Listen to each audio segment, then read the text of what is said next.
Morning, friends.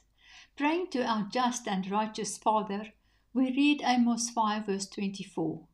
But let justice run down like water, and righteousness like a mighty stream.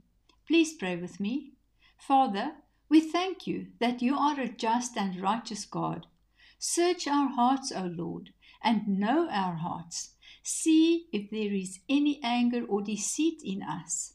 Let truth rise again in every sphere of our nation, from homes to government offices, schools, and businesses.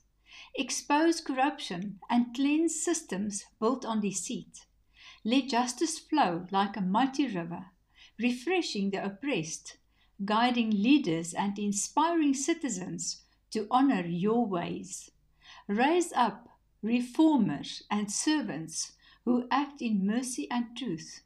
May thanksgiving open heaven's floodgates of righteousness over South Africa, and may mercy and peace reign where injustice once prevailed.